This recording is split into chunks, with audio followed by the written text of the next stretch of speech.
নমস্কার, যুক্তি তর্ক সঙ্গে অর্কয় আপনাদের স্বাগত।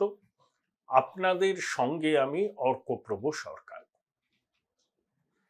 শুভেন্দু অধিকারী কার্যত স্বপ্নের ফেরিওয়ালা হয়েছেন। প্রতিটি নির্বাচনে জনসভায় তিনি স্বপ্ন ফেরি করছেন। কিরকম? তৃণমূল সরকার এবার নির্বাচনে মাতৃশক্তির সমর্থন পেতে লক্ষ্মীর ভান্ডারকে হাতিয়ার করেছে। আপনি রেডিওতে এফএম চ্যানেল চালালেই লক্ষ্মীর ভান্ডারের বিজ্ঞাপন, তৃণমূলকে ভোট দেওয়ার আহ্বান।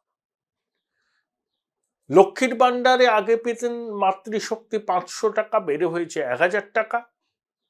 আর তপশিলি জাতি উপজাতিরা আগে পেতেন 1200 টাকা, এখন 1000 টাকা, এখন 1250 টাকা। এই দুটো মানে লক্ষ্মীর ভান্ডার তৃণমূল কংগ্রেসকে একটা ভিত্তি দিয়েছে মহিলাদের মধ্যে, কথা অনস্বীকার্য। একটা ভোট ব্যাংক তৈরি হয়েছে, এটাকে আমরা অনেকে বলতে পারি বেনিফিশিয়ারি ভোট ব্যাংক। মুসলিম সমাজের একটা বড় অংশ প্লাস এই বেনিফিশিয়ারি, এরাই কিন্তু তৃণমূলের জীবন ঘাঁটি। দেখুন, ইন্ডি ব্লকের নেতারা ভোট ব্যাংককে এখন ভোট জিহাদ করার কথা বলছেন। তারা চাইছেন ভোট ব্যাংক যেন লক স্টক অ্যান্ড ব্যারেল ইন্ডি জোটের প্রার্থীদের ভোট দেয়। উত্তরপ্রদেশে ফারুকাবাদে সালমান, ওই যে ভদ্রলোক ছিলেন খুরশিদ, তার ভাগ্নি এই ভোট জিহাদের কথাটা সামনে এনেছেন। তাই বিজেপি হয়তো মুসলিম মহিলাদের একটা অংশের ভোট পাবে, উত্তরপ্রদেশেও পেয়েছে, এখানেও হয়তো পাবে, কিন্তু মুসলিম ভোটের সিংহভাগ অংশই কিন্তু এই রাজ্যে তৃণমূল কংগ্রেসের দিকেই যাবে, যদিও কয়েকটি আসনে বাম কংগ্রেস মুসলিম ভোট ব্যাংকে ভালো থাবা বসাবে।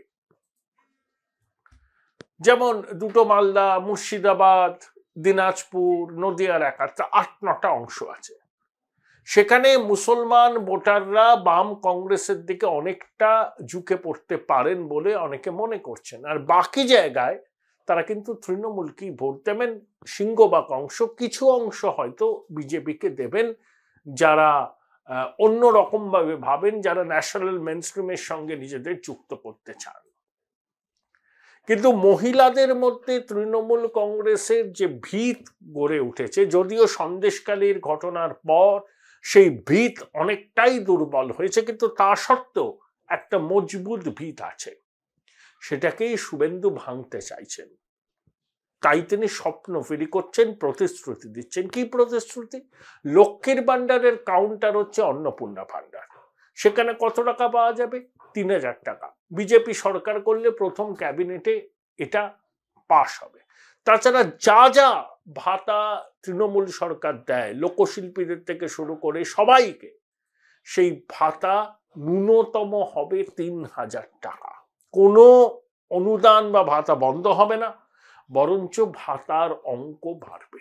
আর কি কি শুভেন্দু প্রতিশ্রুতি দিয়েছেন?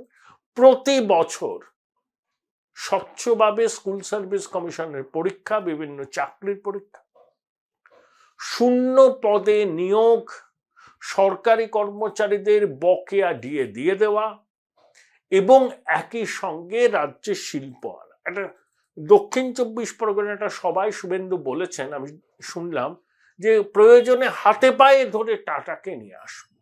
খুব তাৎপর্যপূর্ণ কথা।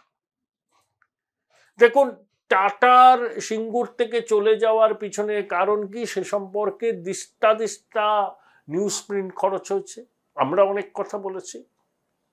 টাটা চলে যাওয়ার পিছনে মমতা বন্দ্যোপাধ্যায় এবং তার ওই নকশাল সহযোগীদের আন্দোলন যেমন দায়ী, একই সঙ্গে বামফ্রন্ট সরকারের প্রশাসনিক ব্যর্থতাও দায়ী। টানা 22 দিন দুর্গাপুর এক্সপ্রেসওয়ে যখন মুখ্যমন্ত্রী বসে রইলেন, তখন উচিত ছিল সেই অবরোধকে হটিয়ে দেওয়া। বুদ্ধবাবু পারেননি, ভেবেছিলেন যে আরো সংঘাত তৈরি হবে। তো প্রশাসনিক ব্যর্থতাও ছিল, অনস্বীকার্য। আর তৃণমূল কংগ্রেস এবং তার সহযোগীদের রাজ্যের স্বার্থবিরোধী আন্দোলন শুধুমাত্র ক্ষমতায় যাওয়ার জন্য, সেই আন্দোলনও টাটার চলে যাওয়ার পিছনে দায়ী ছিল। বুদ্ধবাবু শেষ পর্যন্ত চেষ্টা করেছিলেন মমতা বন্দ্যোপাধ্যায়ের অনেকগুলো দাবিকে অ্যাকোমোডেট করে টাটাকে এখানে রেখে দেওয়া। আর আমার মনে আছে 2008 সালের সম্ভবত মহাপঞ্চমী বা ষষ্ঠীর দিন টাটা চলে গেল, নিরুপম সেন বললেন তার জীবনের সব থেকে দুঃখের দিন। একথা অনস্বীকার্য। বুদ্ধবাবু এবং নিরুপম সেন জুটি আন্তরিকভাবে চেষ্টা করেছিলেন রাজ্যের শিল্পায়নের, পারেননি, সেটা আলাদা কথা। তারপর টাটা সানন্দে চলে গেছে, গুজরাটে অটোমোবাইল হাব হয়েছে। ন্যানো হয়তো খুব ভায়াবল প্রজেক্ট হয়নি, কিন্তু ওই সানন্দে টাটার গাড়ি কারখানা দেখে অন্যান্য অনেক গাড়ি কারখানা ওখানে তৈরি হয়েছে, একটা হাব তৈরি হয়েছে। এটা আমাদের এখানে হতে পারত। Join Indian Institute of Hotel Management now. Right choice, right decision. হতে তো পারতো। এটা কখনো অদ্ভুত রকম সব যুক্তি শুনেছিলাম। এই সুজাত ভদ্র টাইপের লোকজন, আমি নাম করেই বললাম, নিয়মিত বলতেন, আরে জামশেদপুর তো হয়েছে, তাহলে কি বিহার ঝাড়খণ্ডের মানুষ দারিদ্র সীমার উপরে উঠে গেছে? জামশেদপুরকে ঘিরে একটা উন্নয়নের যোগ্য হয়েছে, তার প্রত্যক্ষ পরোক্ষ সুফল কয়েক লক্ষ মানুষ পেয়েছে, এটাও অনস্বীকার্য। তারা সেটাকে সামনে আনতে দেননি। একটা অন্ধ, কি বলবো, এগুলো এই কিছু লোক ছিল না আলট্রালেফট, তারা এই সুযোগে বামফ্রন্টকে শিক্ষা দিতে চেয়েছিল। শুনুন, এই নকশালবাদ তো ভারতবর্ষের অভ্যন্তরীণ নিরাপত্তার পক্ষে সব থেকে উদ্বেগজনক বিষয়। সব কিসিমের নকশাল তখন এক হয়েছিল। তার পরিণতি যা হয়, বামফ্রন্টকে শিক্ষা দেওয়া, সিপিএমকে শিক্ষা দেওয়া, আর ওরা তো শিল্প টিল্প বোঝে না কিছু, মান্দাত্তার আমলের চিন্তা ভাবনা। তার খেসারত পশ্চিমবঙ্গের কয়েকটা প্রজন্মকে দিতে হবে। এই প্রেক্ষিতেই শুভেন্দুর এই কথাটা, প্রয়োজনে হাতে পায়ে ধরে টাটাকে নিয়ে আসব। শুনুন, বিজেপি যদি এখানে ক্ষমতায় আসে না, বহু শিল্পপতি এখানে লগ্নি করবেন, এবং কেন্দ্রীয় সরকার শিল্পপতিদের অনুরোধ করবেন যে পশ্চিমবঙ্গে লগ্নি করতে। রাষ্ট্রবিজ্ঞানে একটা কথা আছে, apoplexy at the centre, anaemia at the extremities.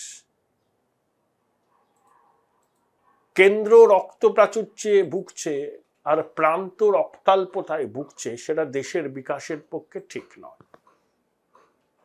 আমি এক শিল্পপতিকে জানি, তিনি ভারতবর্ষের প্রথম 4-5 জন শিল্পপতির মধ্যে পড়েন। তার সঙ্গে আমার ব্যক্তিগত যোগাযোগ আছে। যখন বিজিবিএস হয়েছিল, তখন আমি এক রাজ্যের মন্ত্রীকে বলেছিলাম যে আপনারা ওনাকে নিমন্ত্রণ করুন না,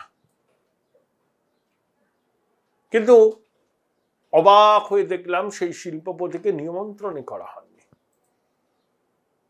তিনি অবশ্য কুরুক্ষেত্র থেকে এবার বিজেপির টিকিটে লোকসভায় দাঁড়িয়েছেন।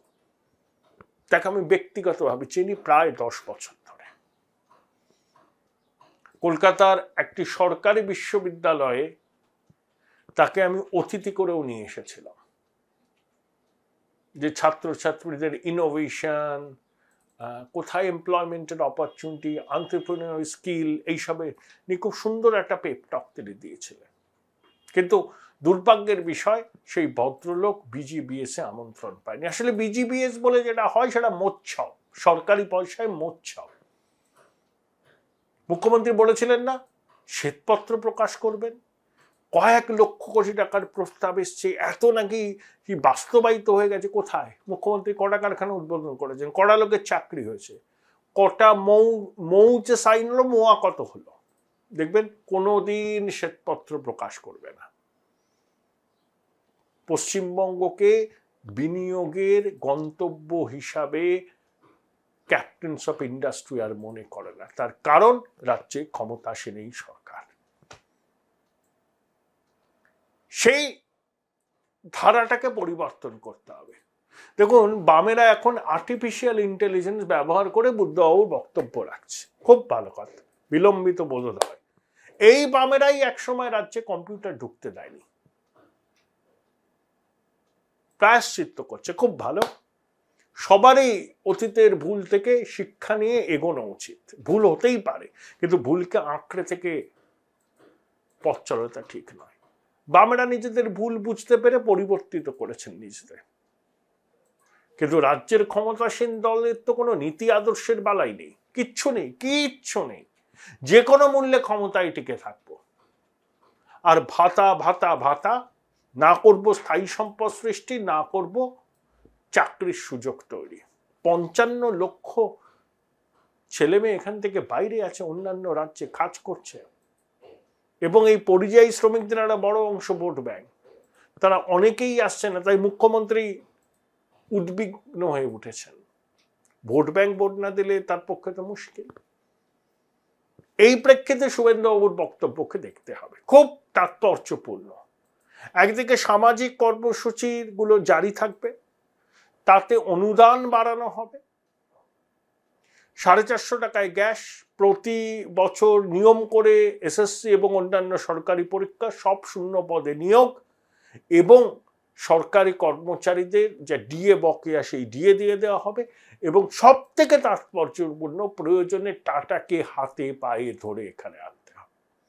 বুদ্ধবাবু চেষ্টা করেছিলেন, আমার মনে আছে 2006 সালে রেজাল্ট বেরোবার দিন আলিমুদ্দিন স্ট্রিটের 3 তলায় সাংবাদিক বৈঠক। ওই সময় তারা আত্মসহায়ক জয়দীপ মুখার্জি কানে কানে একটা কথা বললেন সাংবাদিক বৈঠকের মধ্যে। বুদ্ধবাবু মুখ হাসিতে ভরে উঠল। তিনি একটা কথাই বললেন যে টাটারা এখানে বিনিয়োগ করতে রাজি হয়েছেন, সেই চিঠি পেয়েছি। সেদিনকে তিনি জানাননি যে 1 লাখ টাকার গাড়ি তৈরি হবে। বুদ্ধবাবু চেষ্টা করেছিলেন, পারেননি, কিন্তু তার চেষ্টায় আন্তরিকতার কোনো ঘাটতি ছিল না। এরা চেষ্টাও করেনি, এরা 13 বছর ধরে বাংলায় শুধু সংগঠিত আর্থিক অপরাধের মদদ দিয়ে গেছে। ইতিহাস এদেরকে ক্ষমা করবে না।